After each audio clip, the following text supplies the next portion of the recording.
Bueno, buenos días para todos, para todas, para todes. Aquí estamos en un nuevo encuentro de este ciclo de presentación de resultados de investigación que impulsamos desde el grupo de estudios sociales sobre fármacos y diagnósticos del Instituto Gino Germani. En esta oportunidad, hoy 26 de octubre, tenemos la posibilidad de escuchar a Gabriela Bru. Gabriela Bru es licenciada en Trabajo Social y doctora en Ciencias Sociales por la Universidad de Buenos Aires. Los estudios en Trabajo Social los hizo la licenciatura en la Universidad de Mar del Plata. Es becaria postdoctoral de CONICET, y vamos a compartir con ella un rato para conocer, discutir y conversar acerca de algunos resultados de lo que muy recientemente fue publicado aquí, su libro, del que deriva la tesis, Judicialización de la salud mental, experiencias y perspectivas desde las ciencias sociales. Gaby, me parece que vos querés compartir un PowerPoint o algo. Sí, En términos técnicos podés hacer todas esas cuestiones, ¿sí? No va a haber problema. comparto pantalla. Ahí, ¿verdad?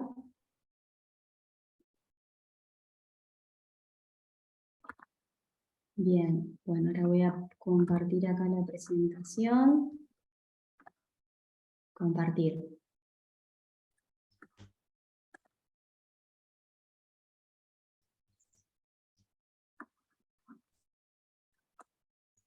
Ahí ya estoy compartiendo.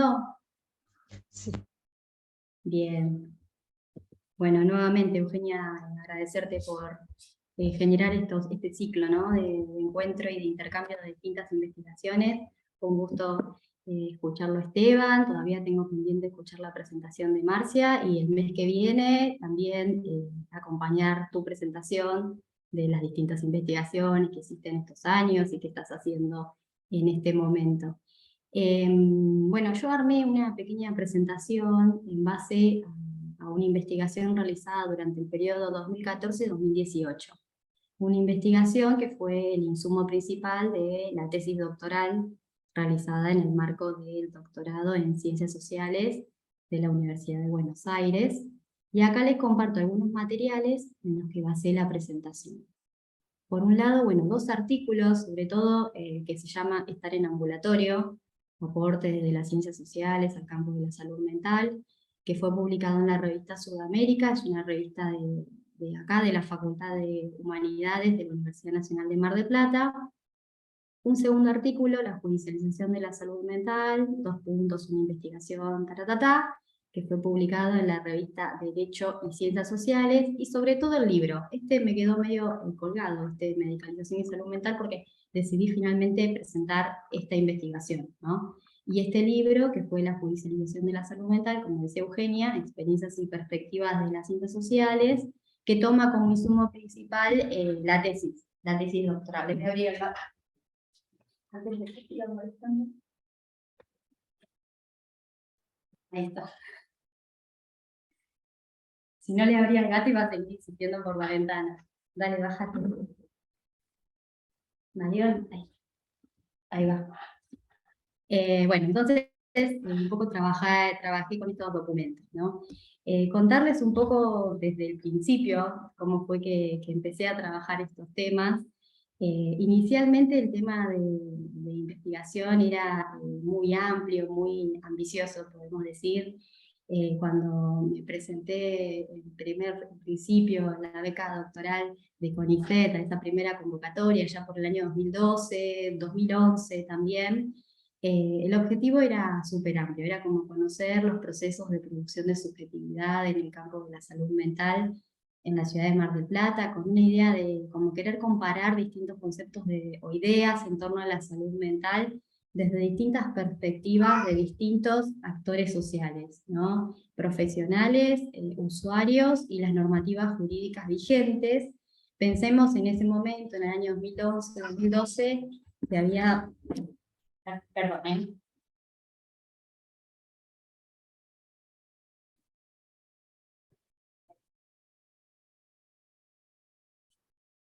se había sancionado en el año 2011-2012, en el año 2010 se había sancionado la Ley Nacional de Salud Mental, y en el año 2011-2012 empezaban a salir muchos estudios sociales, ¿no? Que intentaban relevar cómo había sido, o cuáles habían sido los efectos de la sanción de la Ley Nacional de Salud Mental. Entonces, en ese marco se me había ocurrido que se podía hacer una contribución pensando en este tema y comparando distintas perspectivas de usuarios profesionales pertenecientes o que se desempeñan en el campo de la salud mental y las normativas jurídicas vigentes, sobre todo en la Ley Nacional de Salud Mental. La cosa es que empecé a realizar trabajo de campo, empecé a hacer algunas entrevistas a personas con padecimiento psíquico, con algún diagnóstico de salud mental, considerado crónico por algunas instituciones, pero claro, no había entrevistado a cualquier persona, hice unas primeras 10 entrevistas. El tema es que estas personas entrevistadas no eran cualquier persona, sino que había accedido a ellas mediante una institución del Poder Judicial, una institución del Poder Judicial que se ocupa de desempeñarse como curador o como sistema de apoyo, en casos donde una persona experimenta algún tipo de sentencia de restricción de capacidad jurídica o de determinación de capacidad jurídica, y por lo tanto esta característica, ¿no?, de las personas entrevistadas tenía muchas implicancias en los relatos y en lo que me contaban en las entrevistas.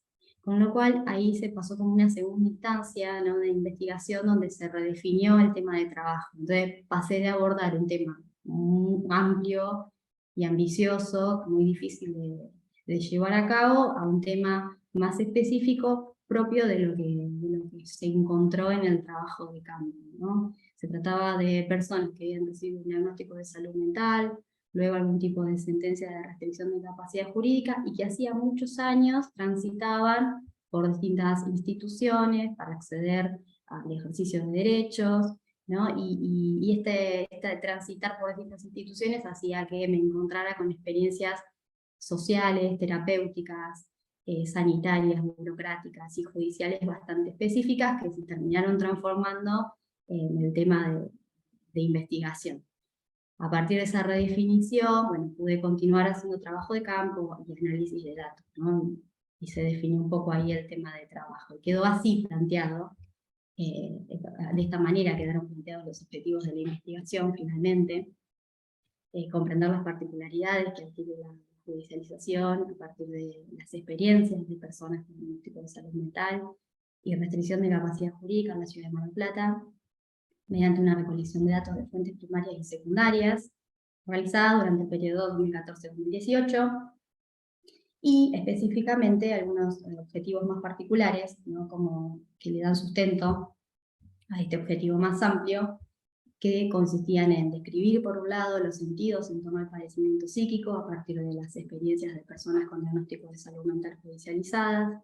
Un segundo objetivo, que era reconstruir las trayectorias y experiencias en el Poder Judicial de las personas con diagnósticos de salud mental judicializadas. Y un tercer objetivo, que tenía que ver con analizar cómo se inscribe la experiencia de padecimiento y las trayectorias institucionales en la vida cotidiana, ¿no? ¿Hasta acá se va entendiendo más o menos? Sí. Y ya con estos objetivos un poco más claros, a mi modo de entender, digamos, operativos en clave de investigación, o sea, que me servían para llevar a cabo el trabajo de investigación, bueno, un poco empezamos a hacer nuevamente la revisión bibliográfica, la revisión de antecedentes, y para todo el trabajo fue bastante interesante y bastante importante, por un lado, muchos estudios sociales que se habían realizado desde las ciencias sociales y que trataban de identificar, ¿no?, cómo se había llevado a cabo, cómo se estaban llevando a cabo toda una serie de transformaciones sociales, culturales y políticas en materia de salud mental en nuestro país, sobre todo, y cómo todo esto impulsaba como con mayor empeño la investigación social en el área. Sin duda tuvimos que hacer también una revisión de antecedentes, sobre si existían algunos trabajos que se habían hecho en materia de capacidad jurídica y derechos humanos, y sobre todo fue muy importante hacer una revisión de antecedentes e identificar algunos trabajos que habían pensado la salud mental en clave de experiencia, o trabajos que habían identificado experiencias de padecimiento, ¿no?, y que tenían un interés Acá parecía mucho como un interés, no sé, fenomenológico, ¿no? Hay un enfoque muy fenomenológico muy presente en estos estudios, porque hay un interés en general de identificar la forma por la cual las personas se situaban ante una situación de enfermedad, ante una situación de diagnóstico, ante una situación de padecimiento, cómo le otorgaban significado a esa situación y cómo desarrollaban modos rutinarios de lidiar con esa situación, ¿no? Y en estos trabajos aparecían un interés muy grande por identificar acciones, relaciones, lugares y significaciones en torno a la experiencia de padecimiento, y cómo las características del sentido cotidiano, la vida cotidiana, se veía conquistada en algún sentido, colonizada por la experiencia de padecimiento. Entonces estos antecedentes fueron bastante importantes para poder llevar a cabo este trabajo. Acá les cuento un poquito cómo fueron las decisiones metodológicas, o cómo se decidió con qué materiales y con qué instrumentos trabajar, ¿no? En términos generales trabajábamos con esta idea de diseño flexible, ¿no? Que nos permite pensar que la investigación consiste en un conjunto de toma de decisiones interconectadas. Algunas decisiones son más estructuradas, se toman previo al desarrollo de la investigación, y hay otras cuestiones que nos sorprenden en el proceso, digamos, y que se van tomando a lo largo de ese trayecto de trabajo de campo. Pero podemos decir que se trata de decisiones vinculadas a la delimitación del problema a investigar, como les contaba en un principio, también decisiones en relación a la selección o la muestra, es decir, como qué recorte de la realidad vamos a observar, a la recolección, que quiere decir con qué instrumentos vamos a utilizar para recolectar datos, para juntar información, y al análisis, ¿no? Con qué técnicas, qué instrumentos vamos a utilizar para ordenar, resumir, dar sentido a la información recolectada, ¿no? Y finalmente utilizamos las siguientes fuentes e instrumentos. Realizamos 30 entrevistas semiestructuradas a usuarios y usuarias de salud mental, analizamos algunos expedientes judiciales, unos 40, y al final también realizamos algunas entrevistas a expertos que se desempeñan en el ámbito judicial, y que nos permitía como contextualizar la realidad de los primeros 30 entrevistados, ¿no? Y esto se llevó a cabo en distintos periodos y momentos del trabajo de campo. Un primer momento estuvo más orientado a la lectura de fuentes secundarias, específicamente documentos judiciales. Una segunda etapa donde realizamos unas primeras entrevistas a usuarios y usuarias. Una tercera etapa donde realizamos 20 entrevistas más. Y una última instancia donde complementamos la información con 5 entrevistas a profesionales que tenían una gran participación, ¿no?, en la implementación de un modelo de derechos humanos en salud mental, o que habían participado del proceso de reforma. Entre algunas otras decisiones metodológicas, me parecía interesante o importante contarles que para el análisis cualitativo de datos fue bastante inspirador la teoría fundamentada de Corbin y Strauss, ¿no? Que ofrecen yo necesitaba en este momento como un manual bastante dirigido, ¿no?, sobre cómo analizar datos. En principio pensé que iba a utilizar Atractive o algún tipo de programita. Al final terminé elaborando cuadros de doble entrada bastante rudimentarios, en el cual analizaba el material de entrevista, digamos.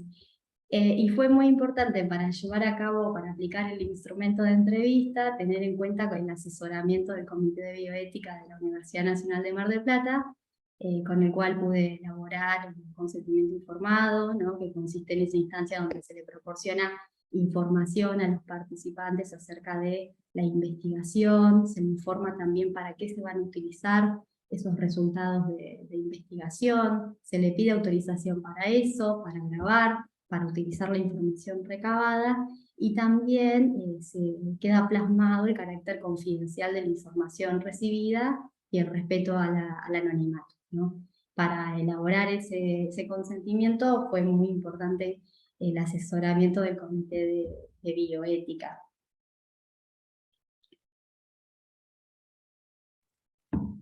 Y acá están los tópicos de entrevistas que conversamos con los usuarios especialmente, ¿no? Las transformaciones acaecidas tras el diagnóstico de salud mental, los sentidos y sociabilidades en torno al padecimiento, la vida cotidiana, actividades, uso del tiempo, la asistencia a distintas instituciones, el rol de la medicación en el día a día, y finalmente su perspectiva en relación a las prácticas judiciales y la restitución de la capacidad jurídica. Las entrevistas a profesionales estuvieron más abocadas a las transformaciones respecto a capacidad jurídica y la aplicación del enfoque de derechos humanos en salud mental. A medida que transcurrían las entrevistas, el guión adquiría mayor especificidad, algunas preguntas fueron eliminadas, otras fueron incorporadas a partir de la reiteración de esos tópicos. Y acá se puede ver el modelo de entrevista que está disponible tanto en la tesis doctoral como en el libro.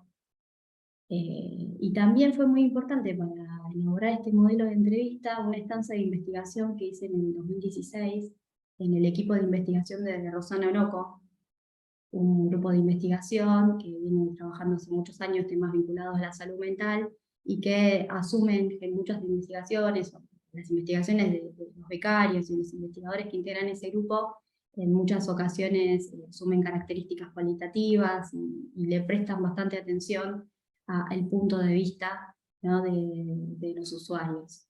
Entonces, conversar y escuchar también cómo otros investigaban en ese equipo fue también importante para el diseño, ¿no?, de este instrumento.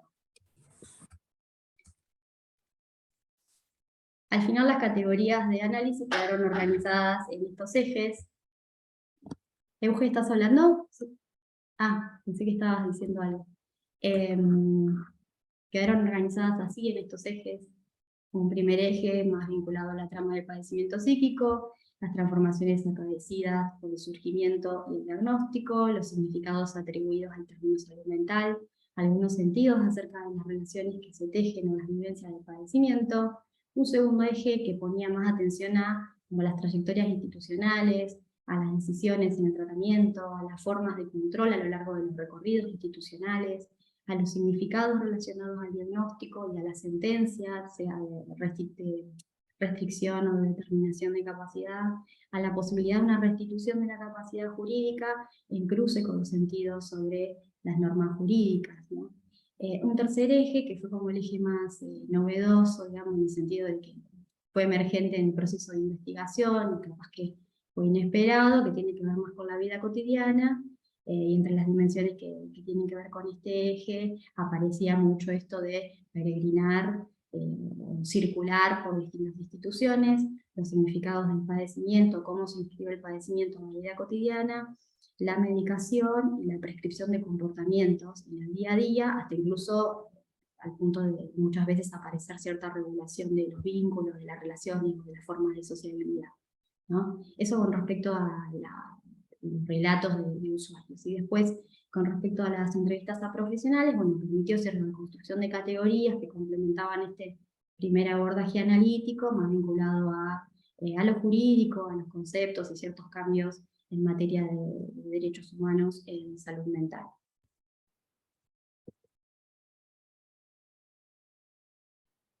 Sobre los documentos judiciales, hay muchas cosas interesantes para decir, pero una de las cuestiones es que tienen la particularidad de no restringir lo que uno se encuentra allí en esos documentos, no se restringe a la actuación del Poder Judicial, ¿no? En los expedientes hay de todo, además de pericias, hay fragmentos de historias clínicas, hay informes sociales, hay notas de vecinos, notas de familiares, cartas, certificados médicos, ¿no? Y todo eso da cuenta también de que estos documentos judiciales pueden ser un material bien interesante para hacer pesquisa, para hacer investigación social, ¿no? Entre esos materiales les traje para compartir este fragmento, que es un fragmento de una carta, me pasé, a ver, de una carta que escribe, parece ser, un conjunto de vecinos sobre una de las personas, ¿no?, judicializadas. Y le escriben esta nota reclamando, ¿no?, algún tipo de intervención. Hace tiempo esta persona, dice así, hace tiempo esta persona vivía con su madre, la cual ahora se encuentra en un hogar de abuelos, dado que le resultaba imposible convivir con su hijo por los problemas que le ocasionaba y los malos tratos que recibía. Lo echaba continuamente y él volvía y hasta entraba por la ventana del exterior. Continuamente hay incidentes policiales en los cuales esta persona está involucrada. Asimismo, hubo una serie de robos en este edificio, desde bicicletas, tablas de surf, estéreos de autos y por tantas otras cosas más sin poder identificar a la persona. Por otra parte, esta persona no respeta las más mínimas normas de convivencia, hasta tal punto que le da la llave de entrada al edificio a cualquier persona, como asimismo entra con gente de mal vivir. Por todo ello, los trabajos firmantes solicitamos que se tomen medidas con esta persona, ya que consideramos que no puede vivir en un edificio donde tiene que respetar normas de convivencia y convivir con vecinos, ¿no? Bueno, así hay unos cuantos fragmentos interesantes. Y además, otra característica de los documentos, tanto los textos jurídicos y judiciales, son algunas cuestiones que ya identificaron otras investigadoras, como Gemure, Manicucato, que tienen la característica de tener muchas expresiones especializadas o muchos marcadores discursivos, que lo que producen es muchas veces una comunicación asimétrica o fallida. Digamos. Muchas veces a mí me ha pasado tener que leer un documento judicial o jurídico y requerir de la traducción, ¿no?, del acompañamiento de un abogado o una abogada para poder entender, ¿no? Y lo que produce esta comunicación asimétrica es un poco desconectar al destinatario directo de la comunicación. En este caso, a las personas sobre las que recaen muchas veces estas sentencias, ¿no? Algunos marcadores, algunas expresiones que sistematizaron Gemure y Manicucato han sido, por ejemplo, el uso de un lenguaje estático, impersonal, rígido, pesado, ¿no?, el uso de dispositivos verbales, el empleo de latinismos, arcaísmos o fórmulas estereotipadas, el uso de la voz pasiva también, ¿no?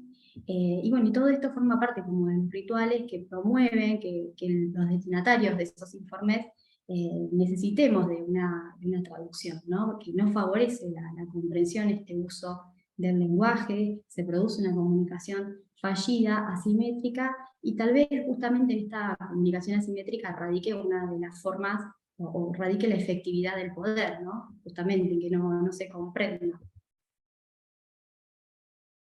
Algo que siempre conversamos con Eugenia es que muchas veces los diagnósticos casi nunca se restringen a lo clínico, a lo biomédico, sino que también se expanden a la vida social, ¿no?, de los usuarios. Y aparecen cuestiones muy vinculadas a otras cosas, como por ejemplo el uso del dinero, el aseo, la vestimenta, la actividad laboral, ¿no?, los vínculos. En este pequeño fragmento, un informe social sobre un caso del año 2013, es bastante interesante porque se vincula, por ejemplo, la patología de la persona al impulso de estar constantemente viajando, ¿no? Los traje también para compartirlo porque me parecía bastante interesante como para ver lo que podemos encontrar en los expedientes. La constante viaja en forma constante a Capital y Gran Buenos Aires, no se puede controlar esta actitud, dado que la misma no tiene criterios de internación, y por otro lado realiza tratamiento ambulatorio y realiza los controles médicos, etc. Este impulso de estar constantemente viajando es propio de su patología, a ello debe sumarse que la paciente no acepta intervenciones, y si bien ella tiene conocimiento de cómo manejarse en el afuera, es una persona endeble a factores exógenos, más hoy día como se vive socialmente. La causante, cuando se encuentra en Capital Federal o en Buenos Aires, busca las soluciones que le puede dar su obra social y recurre a los hospitales públicos donde es atendida.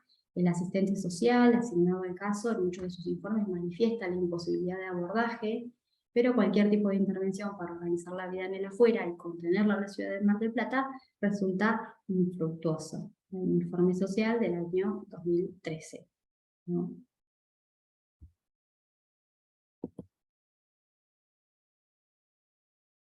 Entonces, una de las cuestiones que también encontramos a lo largo de las entrevistas es que los usuarios y las usuarias aprenden toda una serie de cuestiones para poder lidiar con las burocracias, ¿no?, y hacerlo de manera efectiva. Una de las cuestiones que aparecía mucho en los relatos es el uso de determinados diagnósticos para la realización de distintas gestiones, ¿no? Hay diagnósticos que han tenido, tienen actualmente, de acuerdo también a quién va dirigida la información, o de acuerdo a qué institución va dirigida la información, pero en todos los casos aparece como una condición para poder concretar distintas gestiones burocráticas específicas. Entonces se va construyendo una especie de experticia, un conjunto de saberes en torno a las gestiones burocráticas y los diagnósticos, ¿no?, que se requieren para esas gestiones, e incluso también cómo a veces hay que acompañarse de determinada documentación para hacer valer, para validar la palabra, ¿no?, del usuario, de las usuarias. Y además aparece algo bastante interesante, que es el uso del lenguaje técnico como propio del campo de la salud mental. Aparecía a lo largo de las entrevistas, ¿no? Muchos traían expresiones muy propias del campo de la salud mental, hablaban, por ejemplo, de adherencia al tratamiento, hablaban de tratamiento farmacológico, incluso hasta de desmanicomialización, o de equipo interdisciplinario, o de tratamiento ambulatorio. Y bueno, en todos los casos conocían también los psicofármacos que utilizaban, los efectos, las posibles combinaciones, e incluso, bueno, el tema de cómo se hacen las recetas, cómo se renueva, y toda la cuestión más de gestión de la medicación, ¿no? Ejemplos sobre estos aparecían unos cuantos, traje estos, por ejemplo, Isabel, que decía que le dieron 2 diagnósticos, pero era para conseguir las cosas más rápido. O Clara, por ejemplo, que dice que me dieron este diagnóstico, pero por lo menos podía comer, ¿no? Y también Clara hace referencia al comentario de un profesional que le diagnosticó y le decía, ¿no?, te vamos a dar un diagnóstico, pero no te asustes, ¿no? Como esta advertencia. Incluso, bueno, también en otro caso, Mercedes trae a colación un comentario de su médica psiquiatra y plantea, la doctora decía, me duele poner esto, pero es para ganar la pensión, ¿no? Entonces, bueno, aparecía mucho esto de los diagnósticos mediados para poder lidiar con algunas burocracias específicas. Y además, los diagnósticos tienen efectos muy concretos, al punto que en este caso, por ejemplo, María llevó a cabo toda una serie de acciones para hacerle frente, ¿no?, a ese diagnóstico, hacerle frente a ese primer encuentro con el médico, donde le plantea su diagnóstico, le plantea una situación y utiliza una metáfora, ¿no?, en este caso. Las metáforas siempre están ahí disponibles para hablar de los diagnósticos, de los padecimientos. María dice así, ¿no? El médico me dijo, lo que pasa es que no fue fino, me dijo que mi cerebro estaba viejo. Yo no sé qué cara puse, que agarró mi mano y me dijo, ¿vio cómo tiene su mano? Al cerebro le pasa lo mismo. El desgraciado me dice, ¿usted sabe lo que tiene? Y me lo miré y le dije, sí, doctor, tengo esto. Porque a sus años el cerebro, que esto, que patatín, que patatán. Mira, le contesté, acabo de hacer una investigación sobre Descartes. ¿Vos sabés quién era Descartes? Un avanzado para la época. Me dio tanta bronca porque él con no sé qué, con que me tomó el pelo. Es un insulto. Si yo hubiera tenido problemas de salud, no hubiera leído a Descartes. No lo pude leer todo porque estuve muy mal. Esto, señala la cabeza, no hay derecho a que lo traumaticen los mismos médicos. Yo lo tengo que leer con tiempo, analizarlo y todo eso. Pero lo compré por si tenía que hacer frente a este médico, ¿no? Un poco también para entender también las implicancias, ¿no?, de los diagnósticos, y cómo a veces se promueven toda una serie de acciones, ¿no?, por parte de los usuarios y las usuarias para poder sobrellevar esta situación concreta.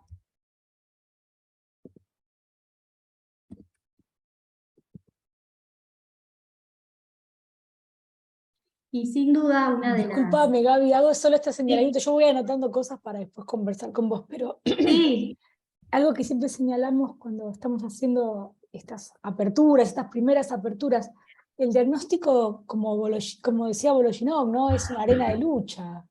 En lo performático, en lo que permite desustancializarlo y poder pensarlo relacionalmente con otras circunstancias.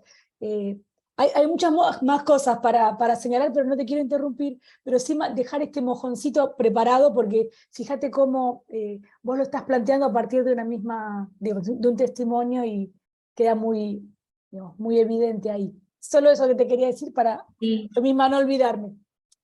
sí. No, y este fragmento también me recordaba a un texto de Nicholas Ross, el de Políticas de la Vida del siglo XXI, que él ahí en ese libro rastrea las transformaciones, o cómo se toman decisiones en torno a la vida en la actualidad, ¿no? Plantea. Y hay un capítulo que le dedica a salud mental, ese capítulo sobre salud mental, que habla sobre, creo que sobre diagnósticos y psicofármacos, y ahí en ese capítulo él plantea que está la importancia que hoy tiene el cerebro como fenómeno para explicar muchas cuestiones que suceden en torno a la salud, en torno a la vida, que estamos ante una neuropolítica, plantea él, ¿no? Cómo se toman decisiones en torno a un montón de cuestiones mediadas por la idea del cerebro, ¿no? Esto hace, por ejemplo, que en las librerías hoy existan un montón de libros sobre el cerebro de, no sé, el cerebro de los argentinos, el cerebro de, no sé, de los contadores, el cerebro de, no sé, de las mujeres, así distintas cuestiones que explican fenómenos sociales a partir de la categoría de cerebro. Y acá, bueno, esto seguramente tuvo algún tipo de implicancia porque acá están hablando justamente del cerebro y bueno, como María lleva a cabo un montón de cuestiones para dar cuenta de su capacidad y hacer frente a esta situación que tiene que atravesar. Y una de las categorías emergentes del trabajo de investigación fue el de vida cotidiana, como un pivote de las experiencias, que en realidad había incorporado esta pregunta como para romper el hielo en las conversaciones, y me terminé encontrando con que era una categoría bastante fructífera, ¿no?, de investigación, al menos en este fenómeno de estudio. Y que me encontré también con que cuando les preguntaba por la vida cotidiana, resultaba bastante complicado no hablar sino del padecimiento y de distintas cuestiones en torno al padecimiento, ¿no?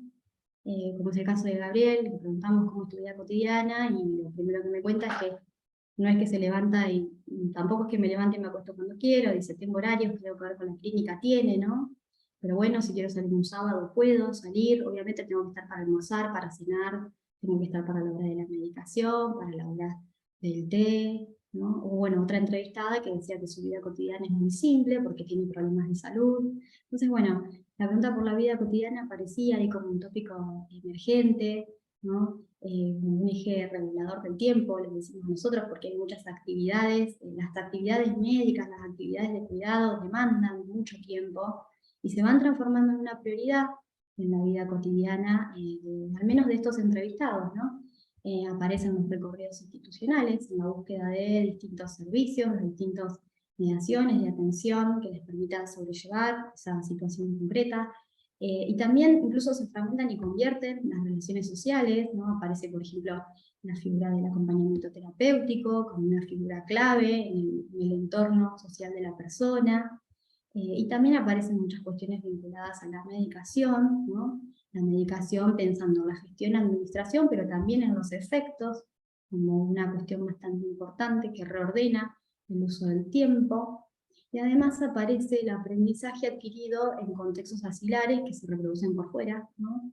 En la mayoría de los casos, de los entrevistados, muchos habían atravesado alguna internación, una o más internaciones, y esa internación tenía efectos en el afuera, ¿no? Por ejemplo, Gabriel, en ese momento en la entrevista, se encontraba viviendo en un departamento solo, vivía de manera autónoma, y sin embargo plantea que algo que tiene ciertos horarios y que algo que ver con la clínica tiene, ¿no? Entonces se ven esos efectos también en el afuera.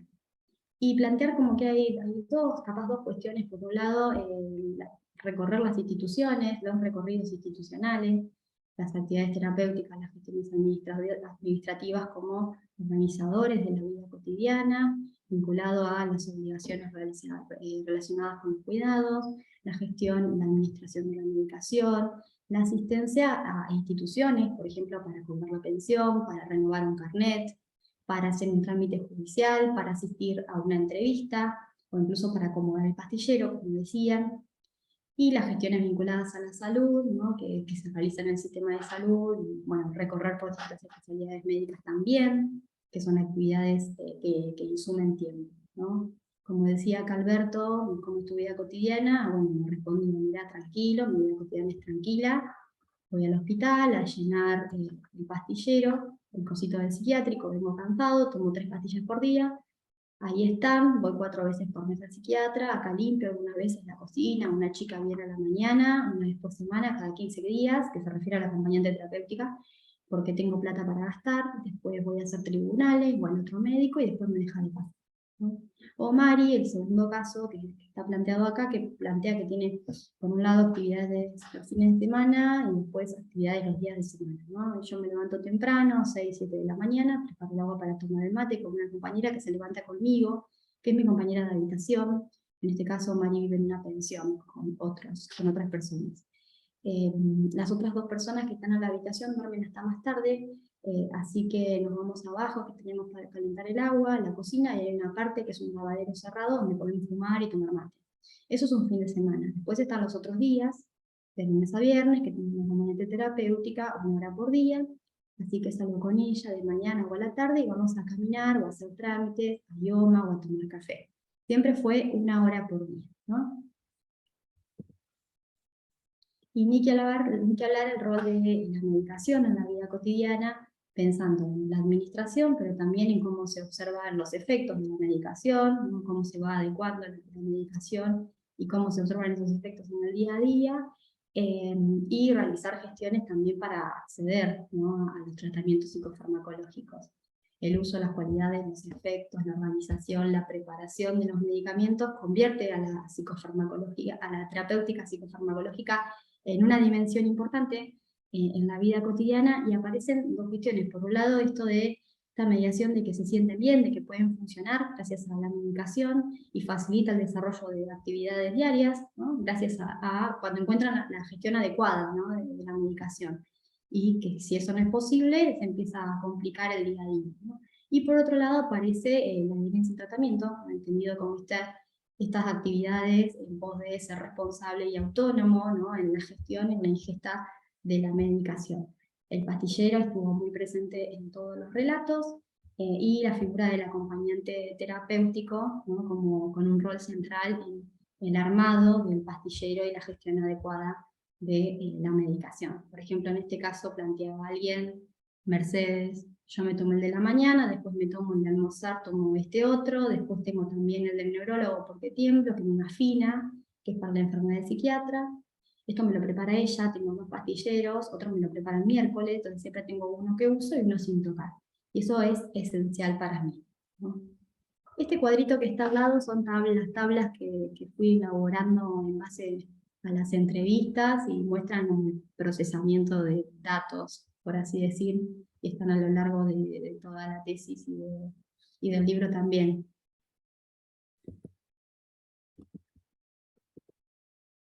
Y para finalizar, algunas conclusiones.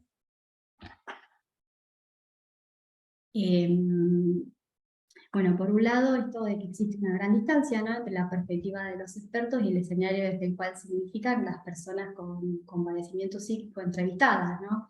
Aparece un uso muy técnico del lenguaje, que muchas veces produce esta distancia, ¿no?, y que lo hablábamos, que tenía que ver con cómo el lenguaje muchas veces se restringe a lo jurídico, y en ello también radica una de las formas de ejercicio del poder. A su vez se va aprendiendo ese lenguaje, se va aprendiendo a lidiar con las burocracias, se va construyendo una experticia para poder lidiar con esos procesos administrativos, burocráticos, que en definitiva permite el acceso al ejercicio de derechos, ¿no? Y a medida que se avanza en esa carrera de conocer los vericuetos administrativos, todos los procedimientos, para hacer valer esos derechos se va produciendo una experticia, ¿no?, que hace que, por ejemplo, muchos utilicen lenguaje técnico al momento de contarme experiencias personales, ¿no? Ni que hablar que fue muy relevante la categoría de vida cotidiana, una vida cotidiana que estaba muy marcada, muy colonizada, podríamos decir, por las actividades terapéuticas, por las gestiones y por las tareas que se realizan, tanto en el sistema sanitario, en el judicial, como en otras también, en otras oficinas del Estado, podemos decir, para poder acceder a cuidados específicos como la administración adecuada de la medicación, la gestión, asistir a terapias, cobrar la pensión, es otra de las actividades, ¿no?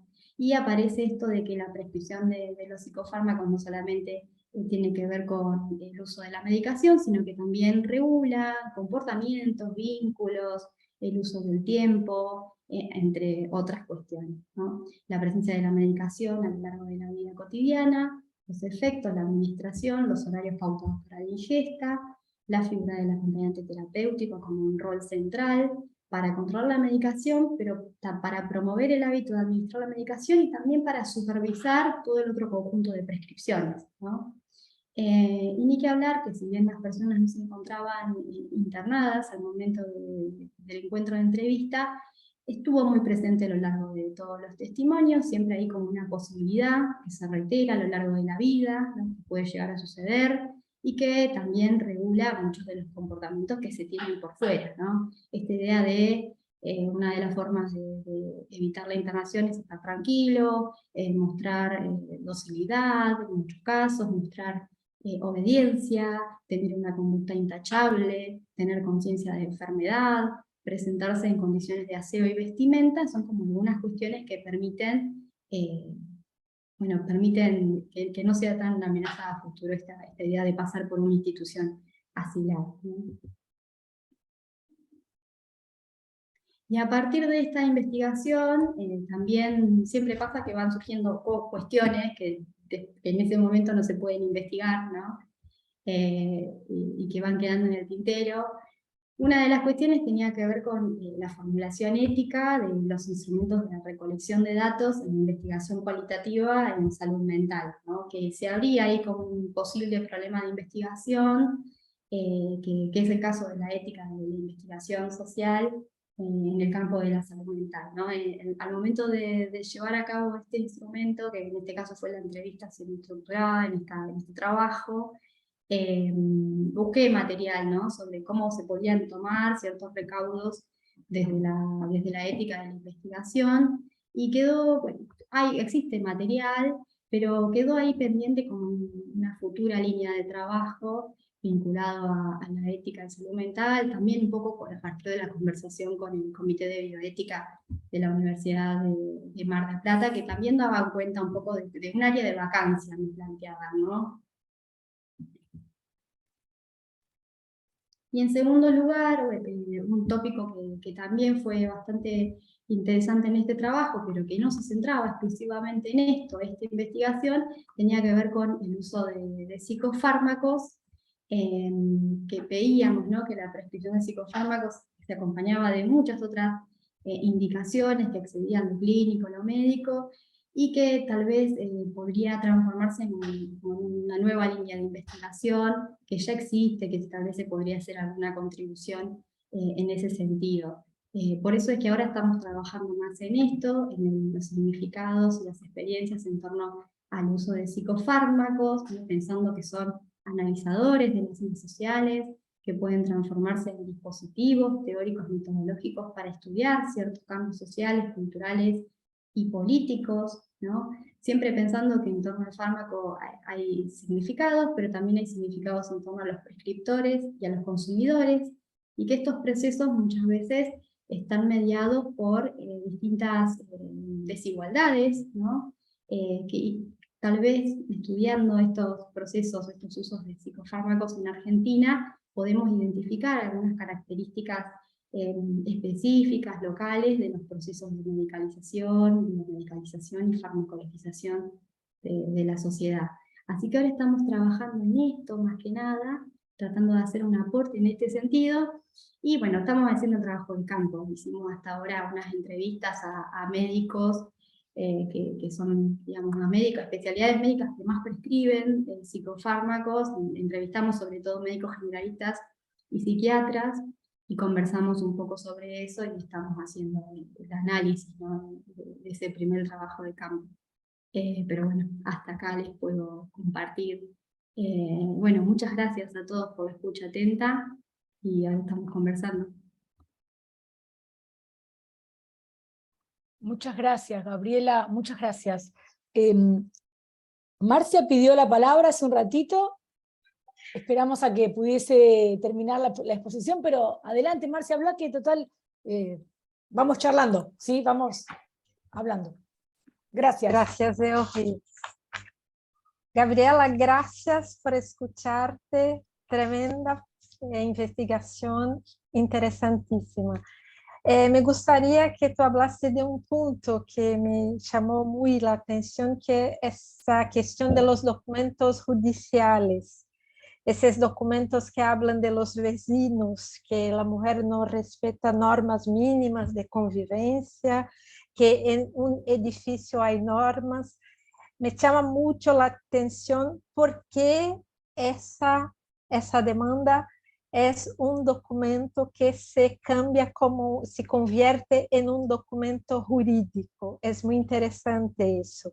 Entonces, pienso que una otra línea de investigación es pensar fármacos y ciudades, espacios urbanos, que cada vez más los diagnósticos conducen a las formas como circulamos por la ciudad y cómo esas personas están o no autorizadas a circular por esos espacios. Y cuanto ese lenguaje judicial trae esa lenguaje normalizadora. Entonces, me parece, cuando te escucho, que la ciudad se convierte en grandes hospitales hoy en día. Entonces, ¿pudieras hablar un poco sobre eso? Y gracias una vez más. Gracias, Marcia. La nota de los vecinos estaba suelta en un expediente judicial y no había sido retomada por ninguna pericia, ni por ningún informe, ningún documento, ¿no? Eso también es bastante llamativo, ¿no? Era una nota doblada en 4 en el medio de un expediente. Eso me pareció interesante en el sentido de que todos los documentos, todo tipo de materiales que se encuentran sobre un caso van a parar a ese archivo, ¿no? Y muchas veces después no es retomado para decir algo acerca de ese caso, ¿no? Sino simplemente que lo que es. ¿Viste? No lo es hasta que lo es. Porque me acuerdo de lo que vos leíste, Gaby, no lo imputan los robos, porque no lo pueden probar. O sea, en términos jurídicos no es posible que digan, nos robó las bicicletas. Pero lo dejan claro, ahí. Es como que van dejando todo que si alguien lo retoma, lo puede convertir en una cosa, en una argumentación cohesiva, donde están las cuestiones de salud mental estrictamente, más clínico-terapéuticas, pero también todo esto que tiene que ver con las fricciones sociales que provoca estas disrupciones que tiene la persona. ¿No? Vos no pudiste venir este año y Esteban tampoco, pero sabíamos que estaban relevados. Todo este año estuvimos participando con varios compañeros y compañeras que están hoy presentes, de lo que fue esta titánica tarea de leer capítulo por capítulo el libro del poder psiquiátrico. Y no contentos con todo eso, postulamos poder leer Los Anormales el año que viene, que es el siguiente seminario cronológicamente hablando. Y todas estas cuestiones empiezan a aparecer, bueno, con distintas capas y distintas especificidades históricas, pero qué fuerte que es este anudamiento del discurso jurídico con el discurso clínico, terapéutico, médico, y cómo en los expedientes judiciales, que no vamos a spoilear Anormales, pero cómo en los expedientes judiciales tienen un lugar. Todos esos señalamientos pueden coexistir. Digo por el expertise que vos planteás, Gaby, que para mí también es tan importante. Son discursos crípticos, son discursos huescos, diría Foucault, hasta un poco bizarros. Uno dice, ¿pero qué me estás poniendo? Una nota de un consorcio en un expediente de capacidad. Bueno, todo eso no muere ahí.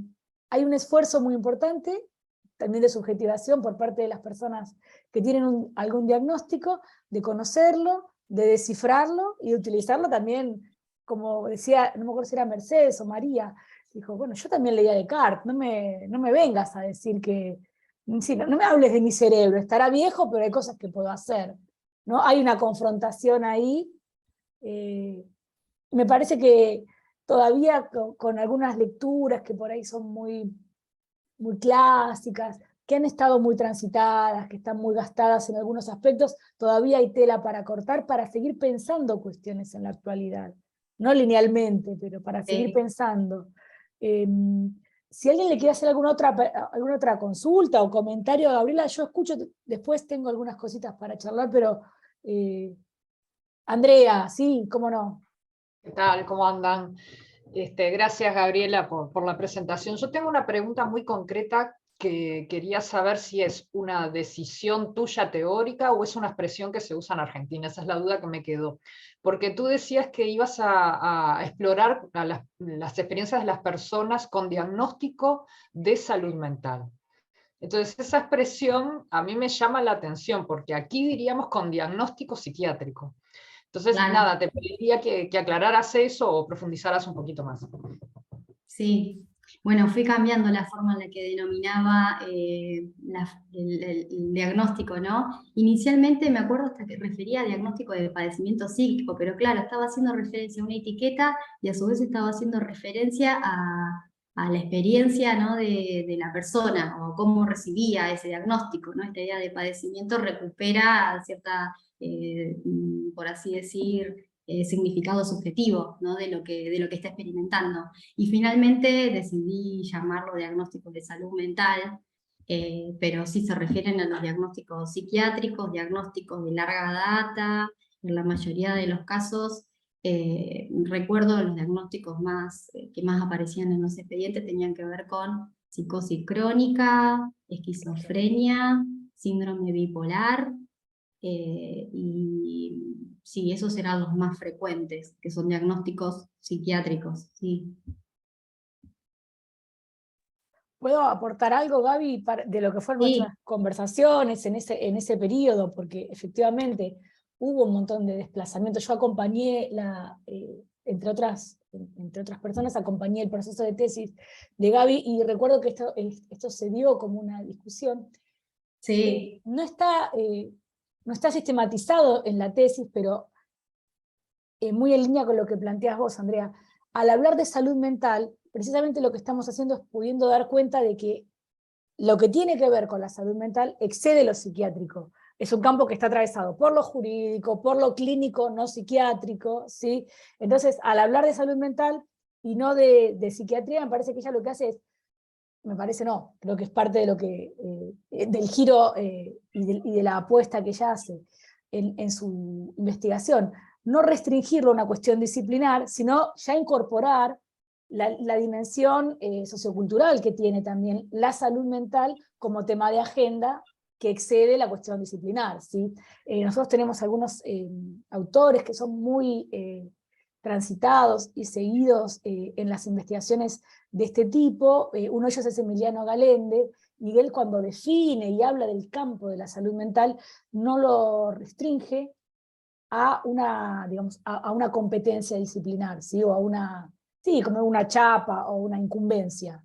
Entonces, en esa posibilidad de incorporar la lógica del campo de Bourdieu directamente y hablar de diferentes actores, no todos actores especialistas, sino actores, y no todos actores expertos en el sentido de saberes formales también, él habilita un análisis que incorpore dimensiones económicas, políticas, normativas, que fue tan importante en la tesis de Gabriela, ¿sí? Incorporar la dimensión normativa, los efectos en curso, y digamos, algo que ella lo mencionó, la convergencia no siempre armónica, muchas veces en tensión de distintas normativas que hablan de procesos de curaduría, de sistemas de apoyo, la ley de salud mental, sancionada, posteriormente reglamentada, implementada siempre de manera parcial. Entonces, todos esos engranajes que están siempre haciendo ruido, ¿no? En lo que tiene que ver con el campo de la salud mental, para pensarlo así, no como una cuestión solamente disciplinar. De hecho, Gabriela es trabajadora social, y una de las apuestas que tenemos también en estos equipos, cuando hablamos de estudios sociales, no es arrancar del campo de lo clínico al estudio de la salud mental, sino poder amplificarlo, ¿no? Siempre tenemos esa misma conversación cuando hacemos las presentaciones.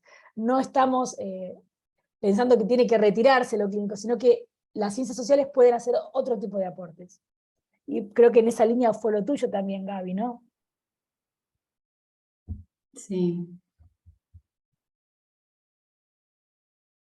Pero bueno, sí, hay algo del localismo, y también me parece que tiene que ver con no participar directamente de las ciencias sociales de manera problemática de lo que son los diagnósticos, ¿no? Bueno, dicen que, pero no porque uno no lo crea o lo crea, sino porque no está en sus competencias, es decir, este es el diagnóstico. Bueno, está escrito ahí. Yo no le hice el proceso clínico para verificar si es esquizofrenia. ¿Sí? Y aún así puedo hablar, digo, lo dice Gaby, no lo digo yo, y aún así pude hacer una investigación, porque hay otros aspectos. Es parte de una discusión, lo hemos conversado en algún momento con Marcia también, para pensar en relación a la situación de Brasil, y con vos, Andrea, creo que hemos charlado también de esta pregnancia que por ahí tiene la salud colectiva, en el campo de la salud mental, como que muchas veces, o la salud mental comunitaria, que tiñen o le dan una pátina a todo lo que tenga que ver con estas problemáticas. Y nosotros venimos con algunas coordenadas por ahí planteando de procesos diferentes, ¿no? Pero diferentes no porque sean mejores, sino por habilitar otras claves, ¿sí?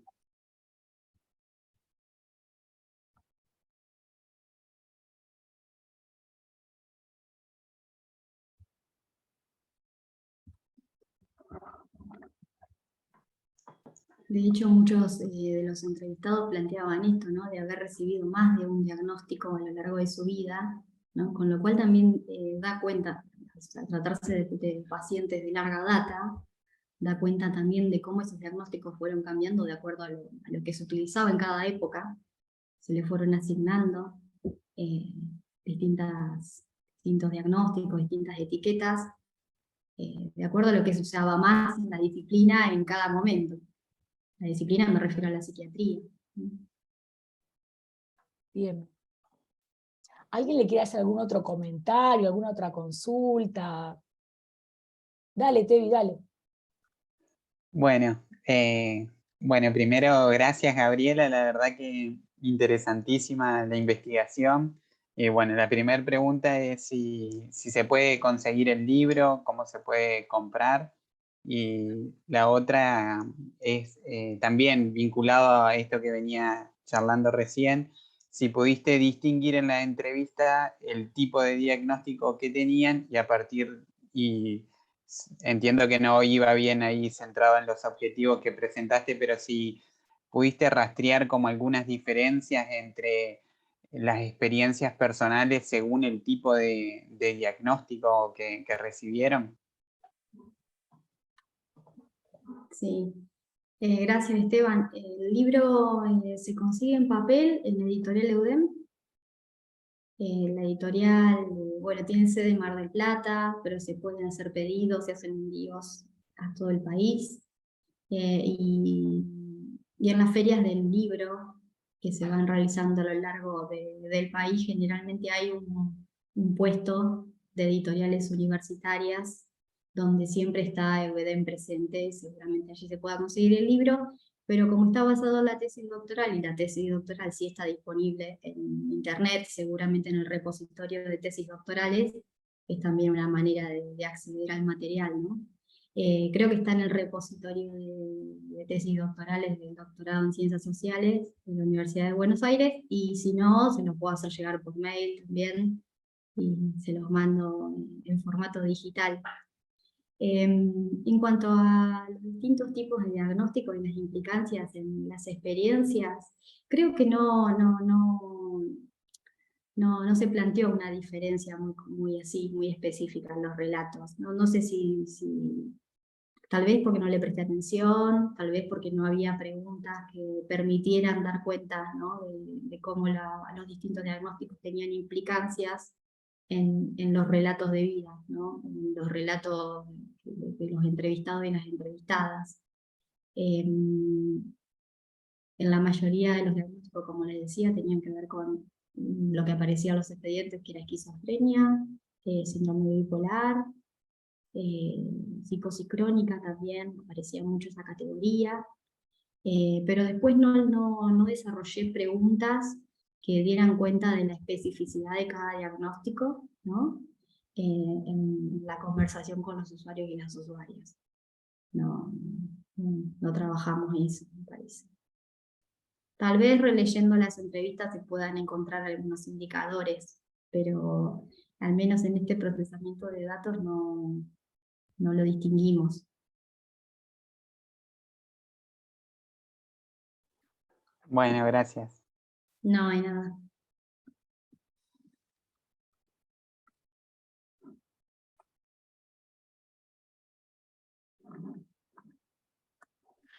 Hola, buenas, Gabriela, muchas gracias en principio por tu presentación, me encantó, te felicito. Es un gran laburo. Yo tenía una pregunta que vamos, me estoy metiendo en este mundillo, por decirlo así, de diagnósticos y fármacos. Me pareció muy importante esto que traías de la disputa en torno al diagnóstico. Que bueno, también lo comentaba Euge. Y me preguntaba si hay, o si pudiste ver, digamos, algún tipo de disputa en torno al fármaco. O sea, entiendo que se subsume qué fármaco se suministra al diagnóstico, pero y a veces hasta ahí nomás. Pero bueno, ¿cómo en esa serie de disputas que pudiste entrever en el diagnóstico, si emerge o emergió eh, esa discusión en torno a qué se da en términos de fármacos, ¿no? Simplemente Sí. eso. Bueno, vos sabés que me acuerdo de una de las entrevistadas, recordaba, y así hincapié, que durante muchos años le habían dado medicación para pobres. Decía esto, ¿no? Planteaba esto. Durante muchos años me dieron medicación para pobres hasta que di con un profesional, ¿no? que logró como darle la tecla, ¿no? en la gestión adecuada de la medicación que esa persona requería, ¿no? Entonces, eso también me parece que nos sirve para pensar un poquito cómo a veces las desigualdades impactan incluso hasta los tratamientos farmacológicos en los que se puede acceder, ¿no? Que no toda la población puede acceder al mismo tipo de fármaco, y eso se veía en la materialidad de los discursos, se veía en las entrevistas, aparecía en los relatos. Y por otro lado, aparecía algo interesante, que no sé si es una disputa, pero sí es una especie de agencia en los relatos, que tenía que ver con el uso artesanal de la medicación, ¿no? Esto de, además de seguir las indicaciones de los profesionales que orientan ese tratamiento, aparecía esto de, bueno, yo hago ciertas adecuaciones de acuerdo también a cómo me siento, ¿no? Y se construía sobre eso un relato, ¿no? Si veo que la medicación, que no sé, que voy a tomar, que voy a consumir alcohol, ese día no tomo tal medicación. O si esa mañana tengo que rendir, no sé, tengo que ir a trabajar, esa mañana no utilizo tal fármaco, porque me despierto con la cabeza dándome vueltas, ¿no? Entonces aparece ahí algo así, no sé si llamarlo agencia o qué, pero hay como un uso artesanal, una apropiación artesanal de la medicación, además de un aprendizaje, de una adherencia al tratamiento, ¿no? de un seguimiento de las indicaciones de los médicos que trataban cada caso, también hay cierto uso artesanal, ¿no? Que desde los relatos parecería efectivo, ¿no? Veo qué me pasa y en función de eso hago cierto uso específico de esa combinación de medicación. Pilar. Bueno, muchas gracias, Gabriela, por tu presentación, por tu trabajo. Parece muy bueno. Quería hacerte una consulta en relación a algo que vos recortás y que dejás en una diapo, que tiene que ver con la banalización. Vos clonazepam decís una benzodiazepina o no sé, no me acuerdo. Y no dejo de establecer yo también te iba a preguntar por los diagnósticos de las personas a las que habías entrevistado. En algunas investigaciones que hicimos en el marco del grupo de investigación, nosotros estudiamos las significaciones del uso, del consumo de benzodiazepinas, y la prescripción, por qué los médicos prescribían. También encontramos que, como en muchos lugares, el inicio del consumo puede tener que ver con determinada especialidad dentro de la medicina, que bueno, vos te proponías entrevistar, pero bueno, me interesaba más que nada saber esto de dónde encontrabas esta banalización del uso del clonazepam. Eso, si me Sí. podías como ampliar, porque me resulta interesante, porque justamente tiene que ver con, en alguna de las cosas que estoy desarrollando en mi investigación, el uso de ciertas medicaciones, obviamente como conocemos expandido, y la banalización del uso de cierta medicación también. Sí, va estos ejemplos que aparecían en la última diapositiva, tienen relación con el trabajo de campo que estamos haciendo ahora. Entrevistamos a médicos generalistas y médicos psiquiatras para conversar sobre psicofármacos. Y hay una preocupación, parecería ser sobre todo en los médicos generalistas, sobre la banalización o sobre la naturalización del uso del clonazepam. Parece eso muy presente en los relatos. A la vez aparece algo como diciendo, algo así como atribuyendo esta característica en la población, ¿no? En los usuarios y las usuarias que se acercan a los servicios. Claro, Atención está primaria. depositado en los usuarios esa banalización. Sí, sí, aparece esta idea de hay una demanda concreta de clonazepam, concretamente, o sea, no aparece otro, y a su vez se prescriben, algo que me planteaban algunos entrevistados, médicos generalistas, que prescriben clonazepam porque también es lo que existe en el sistema. También es la medicación que está disponible, que sabe que la población va a poder acceder, y que permite aguantar hasta que se pueda acceder a una consulta con un profesional experto en psiquiatría, ¿no? El uso Entonces, espera, el uso en espera, también lo vimos en nuestras investigaciones. Mirá distintas El uso coordenadas es como, espaciales. sí, Bueno, el uso en espera es algo que también, medicina general, el uso espera hasta que lo vea el psiquiatra. bueno, eso mismo que estás planteando aparecía ahí mencionado en los relatos de médicos generalistas, ¿no? Y ni que hablar de que los datos de las estadísticas en Argentina dan cuenta que se ha incrementado incluso el uso de clonazepam. De hecho aparece dentro de los 15 medicamentos más vendidos, más dispensados en Argentina durante la pandemia. Hay 2 benzodiazepinas y la más vendida, la más dispensada es el clonazepam, ¿no? Bueno, muchas gracias. No, de nada. Da para más, Pilar, van a seguir seguramente contactadas y conversando porque estamos ahí con el tema de clonazepam teniendo interés en poder fundamentar bien los recortes también analíticos, ¿no, Gaby? Sí.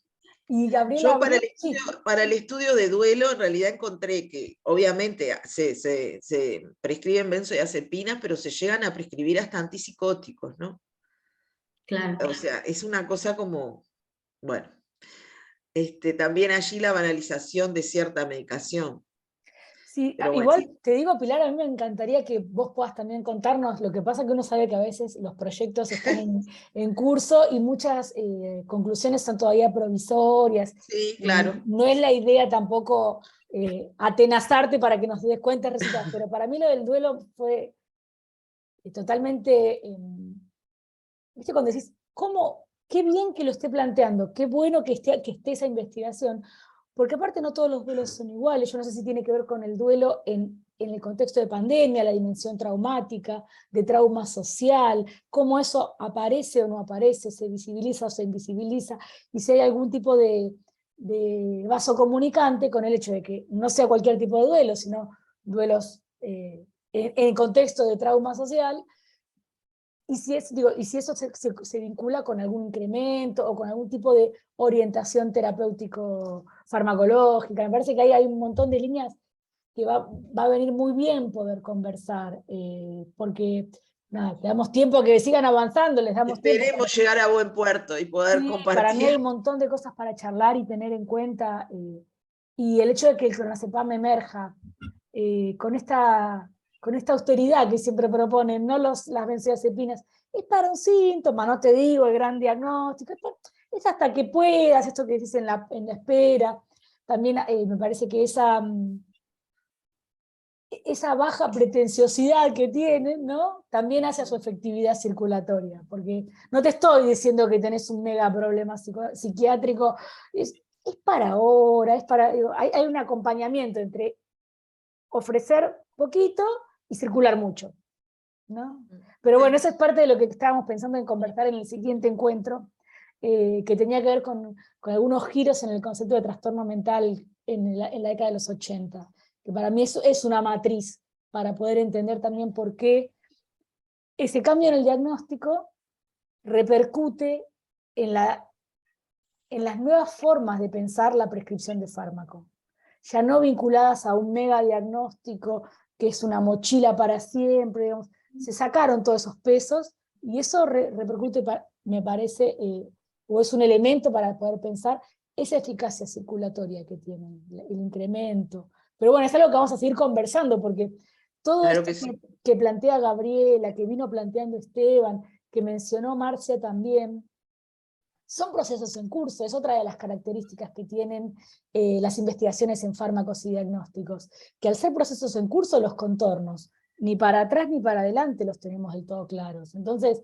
es parte de ir contorneándolo, ¿no? Compartir investigaciones y pensar, por momentos con un foco más largo, por momentos en el terreno y en las decisiones de terreno, que fueron las que también Gabriela mencionó muy bien, y después de que Gabriela Bruno charle por ahí, si no hay más preguntas, o después, yo quería hacer algunos subrayados de lo que fue el diseño metodológico de Gabriela, que para mí tiene puntos muy, muy destacados. Y Fernanda, que estuvo por acá, hace un ratito me mandaba por privado que le parecía muy interesante la metodología, así que me parece válido recuperarla.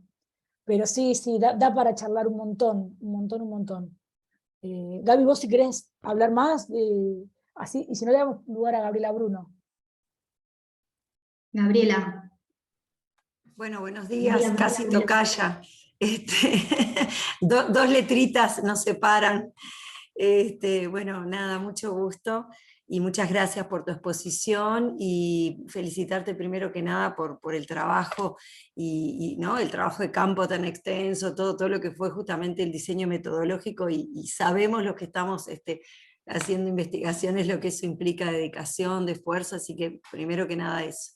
Segundo, algo que quizás es menor y que tú planteabas que quedaba para más adelante, pero hablaste de las desigualdades en el uso de la medicación, y yo lo pensaba en varios aspectos, ¿no? Tanto esto de cómo se dan, los pacientes es algo, los usuarios es algo que trae mucho, ¿no?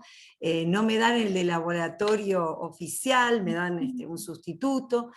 Si lo veías por el lado de que hay mayor cantidad de psicofármacos que se indiquen según la población, esto por ejemplo en la infancia es bien intuitivo, pero los chicos que van a escuelas públicas, sabemos los que trabajamos con niños que están, lo digo sin datos estadísticos, lo digo desde otro lugar, es como que están más propensos a ser medicados que los que tienen otras posibilidades, otros recursos de realizar otros recorridos.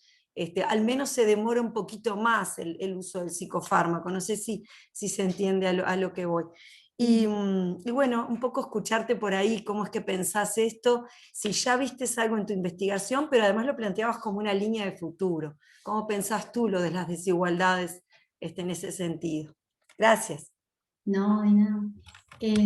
Sí, lo pensaba, ¿no? Como esta necesidad de abordar el tema desde una mirada interseccional, ¿no?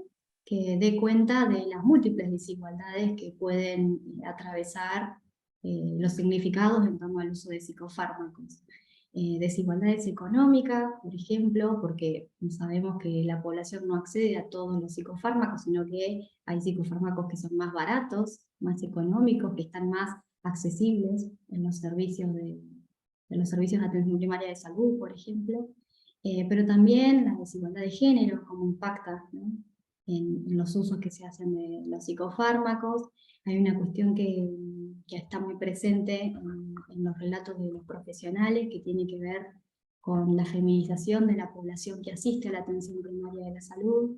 La población es principalmente de mujeres, que asiste por sí misma, que asiste por el grupo familiar, ¿no? Entonces también hay algo así como una distribución en el uso de psicofármacos que parece que repercute especialmente en la población de mujeres, que es la que está más ahí, más presente en los servicios de salud y en los servicios de atención primaria de la salud. Entonces me parece como esto, como recuperar esta mirada interseccional para identificar las particularidades locales que adquieren estos procesos de medicalización o farmacologización de la sociedad, puede ser algo interesante para hacer, que está en proceso, que sí, todavía estamos ahí trabajando, pero sí, ir por ese lado, por esa línea de trabajo, ¿no? ¿Okay? Sí, porque aparte vos fíjate que Muchas gracias. Sí, No, nada. de los ejes emergentes surgió diagnóstico, y dentro de vida cotidiana y tiempo surgió fármacos, con lo cual ese giro que vos estás planteando también responde a tus resultados de investigación. Vos planteaste Sí. 3 ejes: trayectorias, diagnósticos y vida cotidiana, y dentro de vida cotidiana fármacos aparecía como un regulador del tiempo diario. Hago un comentario por lo que plantea Gabriela, que yo no recuerdo haberte visto en el encuentro anterior, pero no por nada. ¿Estuviste? Bueno, ¿te acordás, Gaby? Soy del grupo de Uruguay, solo que Bueno. estuve calladita pero atenta. Ahí está. No sé si te acordás entonces a mi entender, fabuloso contrapunto que tuvimos con Marcia y Andrea para plantear cómo no es solo el tipo de fármaco, el precio del fármaco, ni siquiera el sistema de salud o el sistema de cobertura en cada país, que se revelaron muy distintos en Argentina, Brasil y Uruguay, sino que también inciden otros elementos. Cuando vos planteabas esto de en los sectores más altos el fármaco espera más. Y digo, a veces eso hay que poder reinscribirlo en otras lógicas. Quizás en Argentina espera menos, porque hay una idea de, bueno, resolvamos y tenemos la plata. Entonces, ¿cómo se van generando los circuitos? Se explica parcialmente por el tipo de fármaco, por el tipo de prescripción, por el tipo de sistema de salud, pero también hay otros elementos. A eso voy cuando decimos que nos interesa incorporar las dimensiones socioculturales, económico-políticas de los fármacos. Si solo miráramos el tipo de medicación, ¿sí?, el principio activo y el precio, es una parte, pero hay otros elementos. Lo digo especialmente en lo que habíamos conversado la vez pasada, porque el metilfenidato es un caso testigo, como decimos todos, es el manantial del que varias quisiéramos dejar de abrevar, pero todo el tiempo nos da más cuestiones para pensar, porque bueno, uno a veces también se fatiga, ¿no?, de tener un tema tan recurrente, pero bueno, es verdad que cuando hicimos esta a voz alzada la vez pasada, la comparación entre Brasil, Argentina y Uruguay, salían cosas muy distintas. Y esas distinciones, y algo que también venimos conversando, son muy frágiles. Cambia una normativa, se recompone algo en términos de regulación del mercado, y distinto va a ser el asunto, ¿no? Entonces, ese extremo dinamismo también hace a saber en qué terreno pisamos, ¿no? Cuando hablamos de estos temas en esta región, ¿sí?, en nuestra región. Tiene particularidades, pero a la vez hay cuestiones que son muy distintivas, este doble juego, ¿no?, entre lo particular y lo más global.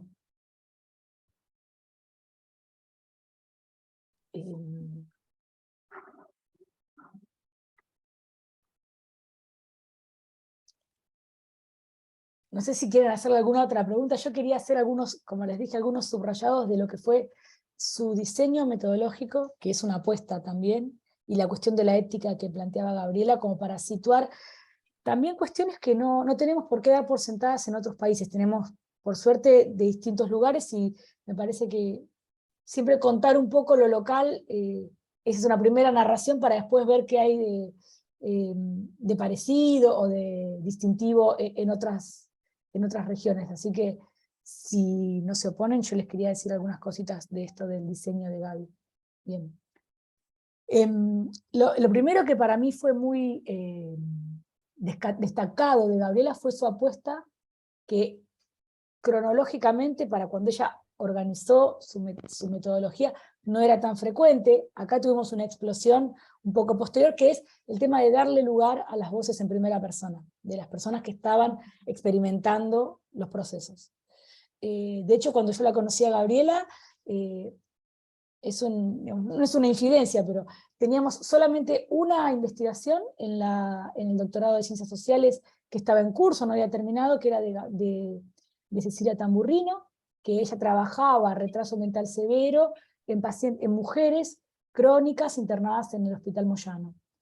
Fuera de eso, investigaciones académicas de doctorado, así, acompañadas por un financiamiento de beca en CONICET, no había antecedentes. Entonces, para mí, cuando les digo que Gabriela hizo un diseño, pero hizo una apuesta también, tenía que ver con eso, ¿no? Con poder habilitar una línea de trabajo que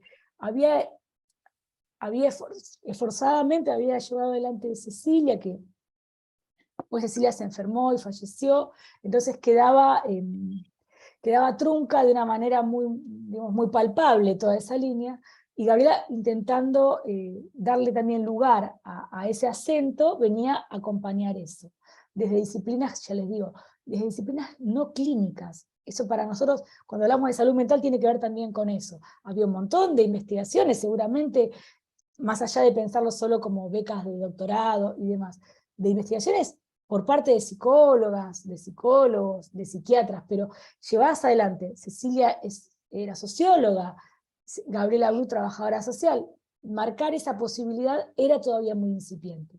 Para mí ese es un primer subrayado que hay que poder situar también en lo que era el momento, ¿sí? La coyuntura de las investigaciones.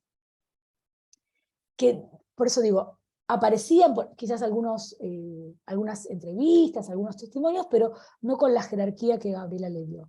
De hecho, ella misma lo contó, las entrevistas a informantes clave fue posterior, no es que empezó por ahí y bueno, metamos a algún paciente, ¿no? Para decirlo de alguna manera muy banal, o al revés, el diseño fue distinto. Entonces yo destaco mucho eso y la cuestión de las trayectorias. Por poder historizar, ¿no? Que nos abría también una serie de panoramas metodológicos cuando hablábamos, todo lo que tiene que ver con narrativas, los estudios biográficos en términos más amplios, que Esteban los maneja y muy bien dentro de lo que son las perspectivas cualitativas. Todo eso era algo que no estaba tan claro como está ahora, que son herramientas de las que echar mano. Y acompañando esto yo quiero señalar la cuestión de la ética, porque Gabriela lo mencionó, y mencionó la importancia que tuvo para ella el acompañamiento del Comité de Bioética, pero todavía tenemos en Argentina una cuestión pendiente y cada vez más marcada, ¿no? De incluso los comités de ética, incluso los consejos, o como quieran llamar a esas instituciones que vienen a dar una revisión en términos de ética, hay límites y hay dificultades para poder pensar la especificidad de lo que tiene que ver con salud mental, la idea de no, digamos, de no reproducir vulneraciones en las personas que están atravesando no solamente una internación, digo, la internación es el caso más emblemático y es el caso que más fácil parece que orienta a los comités, ¿no? Como que donde estamos hablando de internados, bien, clarísimo, sabemos lo que tenemos que pedir, sabemos lo que tenemos que subrayar para que no haya vulneración. Pero hay otros casos, nosotros tenemos también un proyecto en curso sobre casos de ambulatorio, mujeres que han sido diagnosticadas y que están siendo tratadas con ansiolíticos y antidepresivos durante la pandemia, y también hay dificultades para que puedan acompañar de una manera que sea respetuosa de los derechos, los procesos que nosotros planteamos. A veces parecemos más papistas que el Papa, o sea, más comité de ética que los comités de ética, vemos en nuestros labores como jurados, muchas veces investigaciones que han avanzado muchísimo, y la cuestión ética no aparecía explícita o quedaba relegada a uno, sí, yo sé que no voy a vulnerarlos porque entiendo que no hay que, pero no había algo en el medio, ¿no? No son comité de ética, pero ¿cómo se llaman, Gaby? Porque yo por ahí los comités que están adentro de los hospitales. No necesariamente son de investigación y docencia, ¿cómo? Sí, También sí, a veces hay pero que que actúan conversar. como comité de bioética de alguna Exacto. forma. Pero digo, no académicos para validar una tesis, sino hospitalarios para validar una investigación que ocurra ahí adentro. También hay conversaciones que todo el tiempo muestran, ¿no?, fricciones y decir, bueno, hay que aclarar esto, es importante señalar esto. Y después cuestiones que son, yo las recuerdo, Gaby, que las hemos conversado y vos las tenés como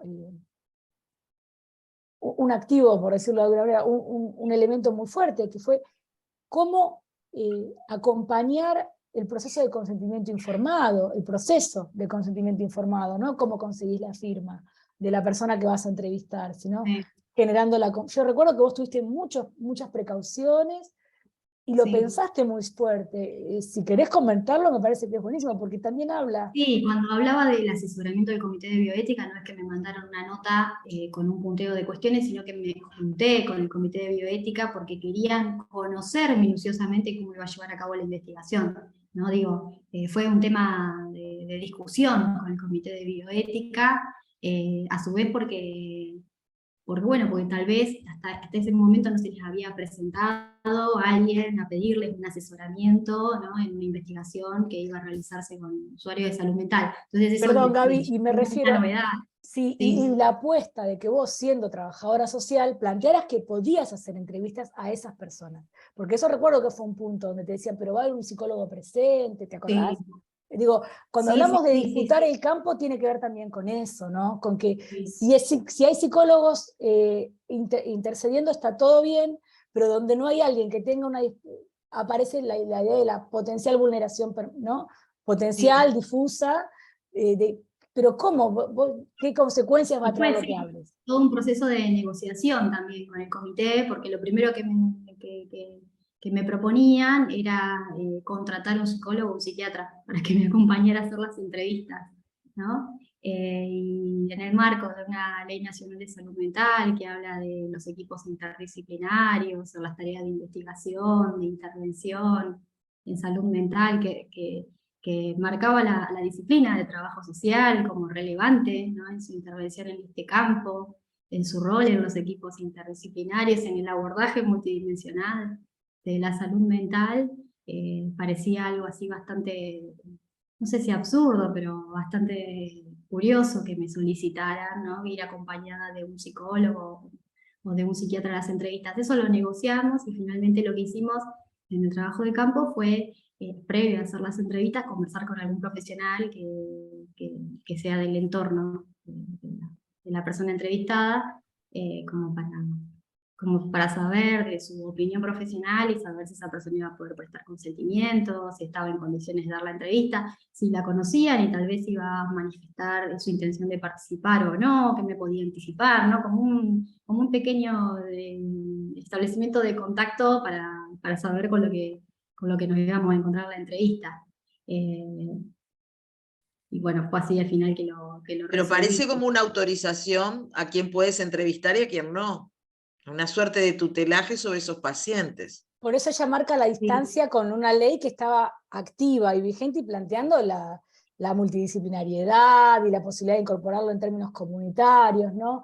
Por eso Andrea te decía que apuesta fuerte, es decir, salud mental, y no restringirlo a psiquiátrico, porque pasan todas estas cosas también. Pero contales más si querés, Gaby, porque para mí fue todo un aprendizaje la experiencia de Gabriela. Y ella llevó con suma elegancia, pero con mucha contundencia, todas estas discusiones, y nada, ganó. Sí, también medio de la ignorancia, ¿no? De no saber cómo llevar a cabo el procedimiento del instrumento de entrevista y conversando con el comité de bioética, escuchando y también dando cuenta de mi opinión o de mi posicionamiento ético ante la investigación, ¿no? Finalmente, bueno, contamos con ese asesoramiento y pudimos llevar a cabo las entrevistas, conversando previamente con un profesional que trabajaba con la persona entrevistada y finalmente llevando a cabo la conversación con usuarios y usuarias, que las entrevistas se realizaron en distintos lugares, siempre dependiendo de lo que le parecía a la persona entrevistada. En algunos casos fue en su casa, en otros casos fue en un espacio público, en un café, en algunos casos fue en la universidad también, en el instituto, y bueno, como haciendo un trabajo bastante artesanal, de acuerdo también a las implicancias de cada caso. Andrea. Sí, la verdad que me está como conmoviendo esto que están contando del Comité de Ética. Yo hace muchos, muchos años participé en el Comité de Ética de Facultad cuando recién comenzaba Facultad a tener un Comité de Ética, porque no sé cómo es la situación En la otros lugares. UDELAR, me imagino, André. Sí, bien, bien, bien. Porque en verdad, cuando se hacían investigaciones desde otras áreas que no fueran la biomedicina, no había un comité de éticas. O sea, estoy hablando año 2009, 2010, que recién en esa época se empezó a tener comité de éticas en otras facultades que no fueran vinculadas a la biomedicina. Y en verdad, el relato que estoy escuchando también me hace reflexionar sobre en qué medida también las cuestiones éticas pueden resguardar un cierto objeto de estudio para algunas disciplinas y no para otras. Me hace acordar, además esto es una anécdota, cuando nosotros presentamos el primer proyecto de investigación que hicimos en el año 2012, que era sobre la controversia de las benzodiazepinas en Uruguay, nosotros lo presentamos en 2 instituciones financieras diferentes, con muy poco tiempo de distancia. O sea que el proyecto en realidad prácticamente era el mismo, quizás estaba más prolijo la segunda instancia, pero en sí era el mismo. Y yo recuerdo que en el primero de ellos, que tuvimos el resultado primero y a los pocos días el resultado segundo, el primero no nos financiaron el proyecto, pero además de no financiarlo, dijeron que no era relevante, porque la cuestión de las benzodiazepinas ya estaba solucionada y ya se sabía que las benzodiazepinas no había que usarlas por tiempos mayores a las 4 semanas, ¿tá? Y que además necesitábamos a un médico en el equipo. La otra institución financiadora nos financió el proyecto, o sea que dijo que era un proyecto de excelencia. A ese nivel llegamos, a uno que nos decían que ni siquiera tenía relevancia y a otro Peludo que y pelado. Exacto. Entonces, la verdad es que me hace pensar mucho esto que traes, Gabriela, sobre cómo poder aproximarnos a estos temas que están tan marcados por una perspectiva biomédica, y también devolver esas voces, porque ¿qué quiere decir? Que tú no podrías haber entrevistado o hablado con esas personas si no tenías una formación o psicológica o biomédica. Me parece que ahí hay como una cosa bien importante que estás trayendo ahí, Gabriela, y que te felicito si pudiste sortearla airosamente, como dice Eugenia, porque me imagino que no debe haber sido nada sencillo. Andrea, ¿vos te acordás que a nosotros cuando arrancamos con todo esto nos dijeron qué hacen psicólogos estudiando las benzodiazepinas? Obviamente que los que nos dijeron fueron médicos, ¿no? Sí. Pero yo estaba pensando que en Uruguay, claro, esto de los comités de ética en las disciplinas no estrictamente, porque nosotros decimos comité de ética, no de bioética, aunque ahí dentro de los hospitales se les llaman bioéticas, porque claro, están más vinculados depende de quién esté integrando el comité de ética, si le dice bioética o de ética. Claro. Lamentablemente está vinculado a la ley de investigación con seres humanos que salió en el 2008. Entonces, a partir de ahí, todas las instituciones tienen que tener un comité de ética. La ley dice claramente que tenemos un problema con las personas que están en instituciones cerradas, por ejemplo, el ejército, la policía, pero los hospitales psiquiátricos. Entonces, esas personas no tienen autonomía para brindar consentimiento. Oh, pero ¿cómo no? Bueno, o sea... lo dice así, pero Claro, tiene que pasar. no, por eso. El que determina si eso se puede hacer es el comité de bioética o de ética del hospital, pero finalmente el director del hospital, que es quien autoriza que esa investigación se desarrolle. Bueno, nos pasó con Cecilia, Andrea. ¿Te acordás? Una compañera que investigaba los reingresos al hospital psiquiátrico. Claro. O sea, siempre nuestra ley en realidad está basada, recostada en un modelo muy biomédico. Y con Gabriela Bruno, que tratamos en el grado hablar, participamos del curso de ética y deontología. En realidad, la pregunta que le hacemos a los estudiantes es si es posible pensar una ética más allá de una bioética, ¿no? Porque si bien nuestra ley tiene como parámetros no los 4 principios, sino la Declaración Universal de los Derechos Humanos, hay todo un modelo que se cuela y que va diagramando las posibilidades de investigación, por ejemplo, totalmente. Lo que hablaba Gabriel.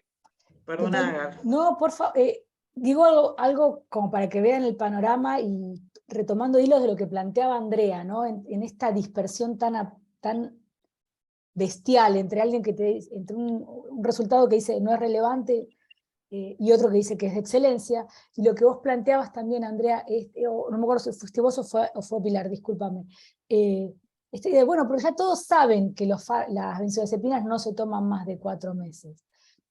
Los fenómenos sociales no son fenómenos normativos, no importa que se sepa, el saber no quiere decir que las cosas sean diferentes de lo que se sabe. Reponer esto que es de la sociología más clásica, no es como decir el delito es un fenómeno normal, decía Durkheim, ¿no?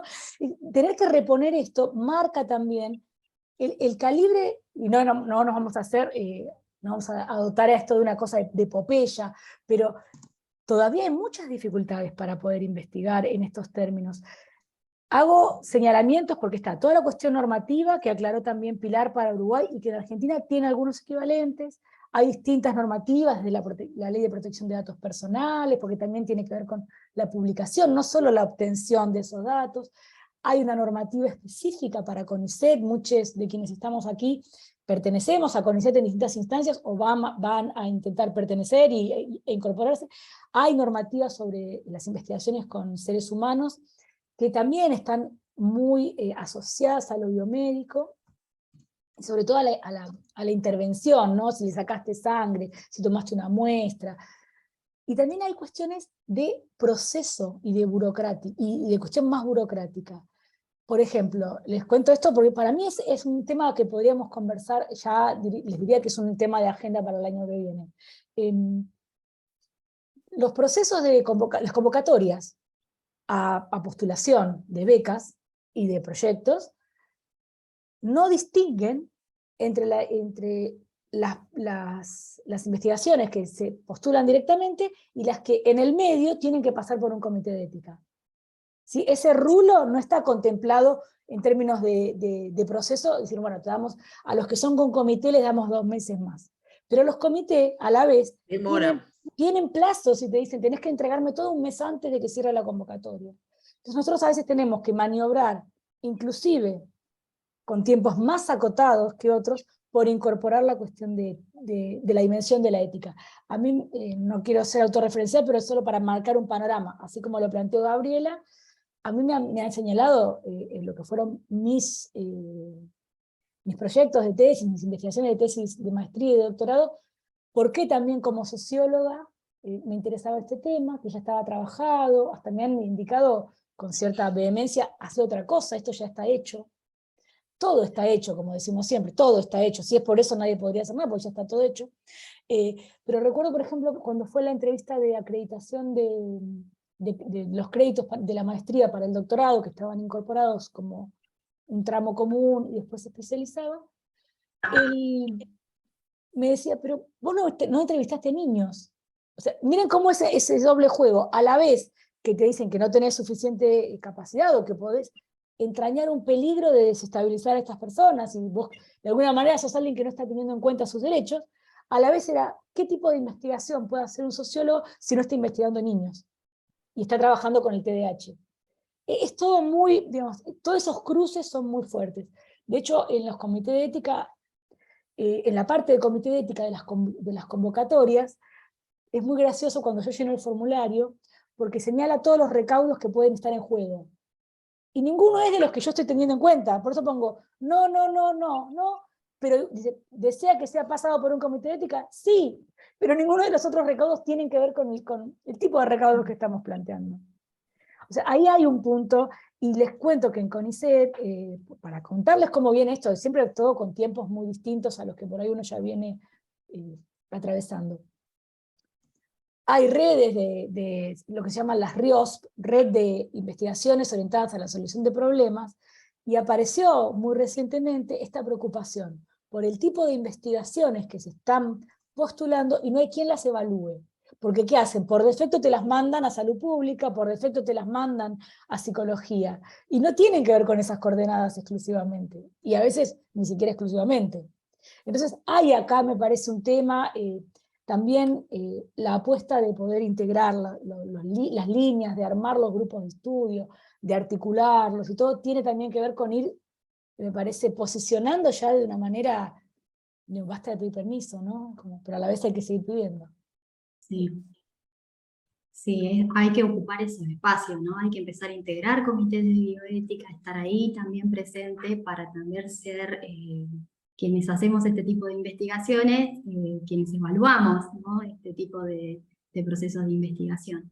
Y a su vez también tenemos, me parece, mucho para escribir sobre esto, porque la ética no es simplemente la presentación de los formularios y la aprobación del comité, sino también lo que sucede en los mismos procesos de investigación y en los trabajos de campo. Entonces, tal vez ahí tenemos mucho, ¿no? Para contar, para escribir sobre nuestras propias investigaciones, sobre nuestros propios procesos de investigación, y establecer algunos acuerdos, ¿no? Me parece, establecer algunos acuerdos en investigación cualitativa, en salud mental, en este tipo de investigaciones que relevan experiencias, y en base a este trabajo escribir sobre esto, para acompañar otros procesos de investigación.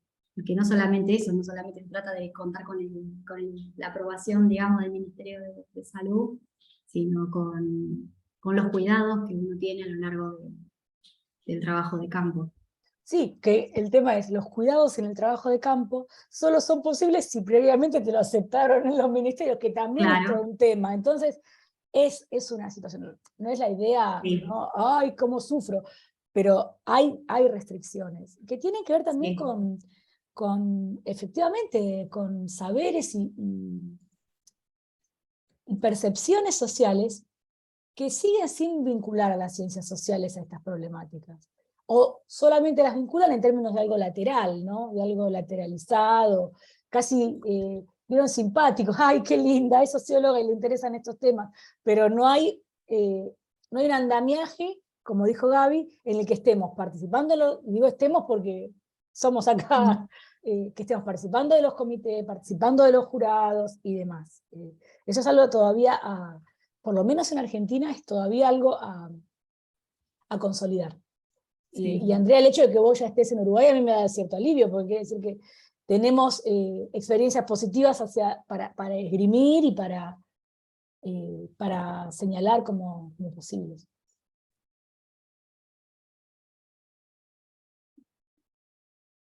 Bueno, estamos llegando a las 12, que es el tiempo original que planteamos.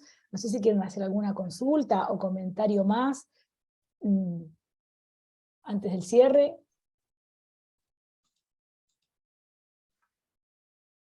¿No? Bueno, Gaby, ¿vos querés hacer algún otro comentario? No, yo agradecerle a vos, Eugenia, y a todos los presentes, ¿no? Por este espacio de intercambio, fue súper enriquecedor. Sí, coincido totalmente. Y estas discusiones que se van derivando. La presentación de resultados, por supuesto que es un pivote fundamental, pero para mí es siempre muy estimulante, por decirlo con una palabra un poco trillada, que además de la presentación de resultados, aparezcan estas conversaciones posteriores. Pasó con Marcia, pasó con Esteban también, digo, conversaciones que van derivando a otro tema, pero que van marcando también los núcleos de problemas a los que estamos, Sí. no de problemas irresolubles, pero que van caracterizando, ¿no? este campo en particular que venimos trabajando. Así que yo también les agradezco mucho a todos, a todas, a todos por venir. Los vamos a informar de la última edición. Sí, la última reunión, encuentro. Ya estoy tratando de organizar qué conversar, pero va a ser seguramente en el transcurso del mes próximo, más cerca del final que del inicio. Y seguimos conversando. Creo que queda claro que hay mucho por charlar todavía y por hacer. Muchísimas gracias. Muchas gracias. Adiós. Gracias, Chao, que estén muy bien. Gabriela, Gracias. Euge. Pero-